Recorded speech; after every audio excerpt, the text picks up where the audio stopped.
দুদিন ধরে মনটা অনেক খারাপ, কোনো ভিডিও পোস্ট করি নাই। তো কি হয়েছে, দুদিন ধরে কোনো ভিডিও কেন পোস্ট করি নাই সবটাই এই ভিডিওর মাধ্যমে বলবো। So hello everyone, good morning, welcome back to my another blog. আর তোমরা জানোই বাপের বাসা আসলে কেউ কিছু বলে না। আজকে সকালবেলা আমি এতটা দেরি করে উঠেছি, বৌদিভাই এদিকে কাজ করা স্টার্ট করে দিল, এদিকে ঠাকুমা করলো, এদিকে মা পুজো দিচ্ছে, সবে কাজে লাগে গেল। আর আমি অনেকটা দেরি করে উঠেছি। উঠে আমি ব্রাশ করলাম, ব্রাশ টাশ করে তো ভাবলাম বিছনাগুলো ভালোভাবে উঠাই নেই। কেউ তো বলে না কাজের কথা, আমার মন যদি ধরে আমি কাজ করি তো ভালো লাগে না, ভাবি টুকটাক করি ভালো লাগবে, তাই না?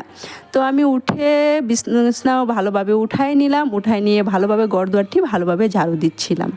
আর এদিকে বৌদিভাই রান্নাঘরে কাজ করতে ছিল। সো আমি বলি দুদিন ধরে আমার কেন মনটা খারাপ ছিল আর কেন ভিডিও পোস্ট করিনি সবটাই আমি এখনই তোমাদেরকে বলছি। তো কি হয়েছে, নামতিয়ালি, সোনারি, শিমুলগুড়ি মানে এতটা পরিমাণে বন্যা এসেছে, আমাদের আমাদের মানে কখনো আমাদের বাড়িতে জল উঠে না, মানে এতটা পরিমাণে বানপানি। আমাদের রান্নাঘরের দরজাটা পর্যন্ত নষ্ট হয়ে গিয়েছে। অনেক মানে সামনের ঘরের অনেক জিনিসই আমাদের নষ্ট হয়েছে, যেরকম দোকানের বস্তু অনেক নষ্ট হয়ে গিয়েছে।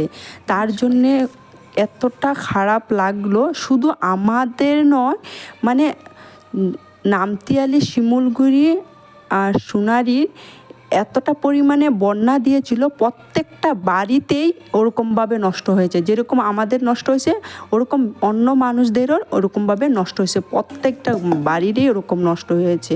কিছু মানুষে খেতে পাচ্ছে না, দোকানপাট সব বন্ধ, সব উলটপালট হয়ে গিয়েছে, ঘর দুয়ার সব উলটপালট হয়েছে। তার জন্য মনটা অনেক খারাপ ছিল, আর ভিডিও পোস্ট করতে ইচ্ছা করছিল না। তো তোমাদেরকে বললাম কথাটা, তোমরা আমার আপনজন, তোমাদের কাছে শেয়ার না করলে ভালো লাগছিল না, তার জন্য শেয়ার করলাম।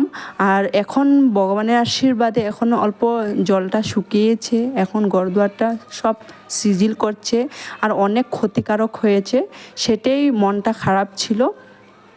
So bye bye. ভিডিওটা কেমন লাগে অবশ্যই কমেন্ট